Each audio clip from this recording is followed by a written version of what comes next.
ডাকসু নির্বাচনের ভোট গ্রহণের আরও খবর জানাতে সিনেট ভবন কেন্দ্র এলাকা থেকে আমাদের সঙ্গে যুক্ত হচ্ছেন সহকর্মী মিজান আহমেদ। বিস্তারিত জানাতে তার কাছে চলে যাচ্ছি।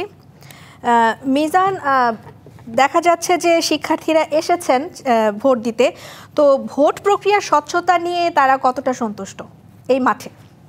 মিজান, আপনি যেমনটি বলছিলেন, এই শিক্ষার্থীরা কিন্তু আর কি প্রত্যাশার বাইরে ছাপিয়ে প্রচুর পরিমাণে ভোটার উপস্থিতি কিন্তু আমরা দেখছি এই সিনেট ভবনে। এখানে 3টি হলের ভোটাররা এসেছেন এবং সেই 3টি হল হচ্ছে কিন্তু আপনার বিজয় ৭১ হল, রয়েছে হচ্ছে হাজী মোহাম্মদ মহসিন হল এবং রয়েছে স্যার এএফ রহমান হলের ভোটাররা। মোট ভোটার কিন্তু এখানে রয়েছে ৪,৮৩০ জন ভোটার। আজকে তাদের যেই সাংবিধানিক অধিকারটি ডাকসু গঠনতন্ত্র অনুযায়ী সেই সাংবিধানিক অধিকারটি তারা আজকে প্রয়োগ করছেন এবং আপনারা দেখতেই পাচ্ছেন যে সবার প্রবেশপত্র যাচাই বাছাই করে কিন্তু আসলে এই ভোট কক্ষে প্রবেশের সুযোগটি দেয়া হচ্ছে। এবং সেক্ষেত্রে একটু ক্যামেরার চোখ দিয়ে আপনাকে দেখাতে চাই যে আসলে এই যে বিজয় ৭১ হলের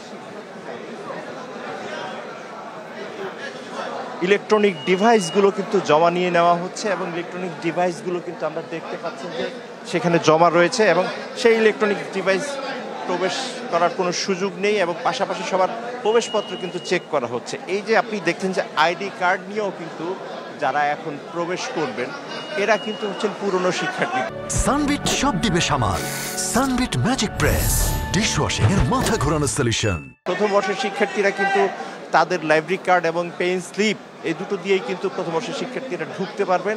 তবে পুরনো যারা তাদের আইডি কার্ডটি দেখাতে হবে, পাশাপাশি যদি আইডি কার্ড না থাকে সেক্ষেত্রে তারাও লাইব্রেরি কার্ড দেখিয়ে আছে কিন্তু ভোট গ্রহণে অংশগ্রহণ করতে পারবেন। আজ মঙ্গলবার এবং এই মঙ্গলবারে শিক্ষার্থীদের মঙ্গলে শিক্ষার্থীদের অধিকার সুরক্ষায় ৩৮তম ডাকসু নির্বাচনের ভোট গ্রহণ প্রক্রিয়াটি চলছে। আমরা ভোটের প্রাণ ভোটারদের সাথেও কথা বলার চেষ্টা করব আপনার মাধ্যমে। আমরা দেখতে পাচ্ছি যে এই রিটার্নিং অফিসারের পক্ষ থেকে এখানেও সেই তৎপরতা রয়েছে যাতে কোনো ধরনের এখানে কোনো প্রচারণা না হয় সে বিষয়গুলোতে তারা সতর্ক রয়েছেন।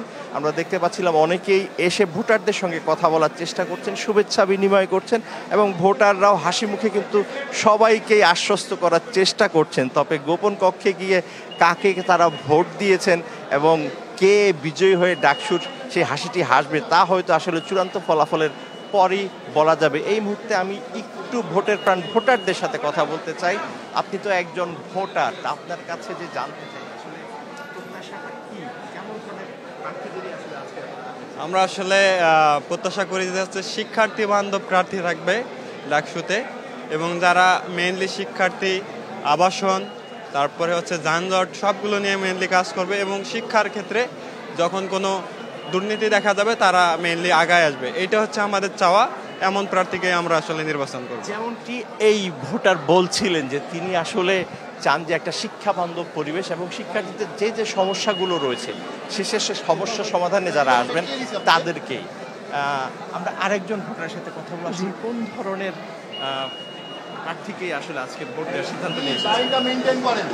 যে আসলেই আমাদের ক্যাম্পাসের জন্য কাজ করার চেষ্টা করবে এবং শিক্ষার্থীদের অধিকারের বিষয়ে আদায় যার মেন লক্ষ্য থাকবে না, মানে চাচ্ছে যারা দলীয় এজেন্ডা বাস্তবায়নের চেয়ে শিক্ষার্থীদের এজেন্ডা বাস্তবায়নে যাদের ফোকাসটা বেশি থাকবে তাদেরকে অ্যাকচুয়ালি ভোট দেওয়ার ইন্টেনশন।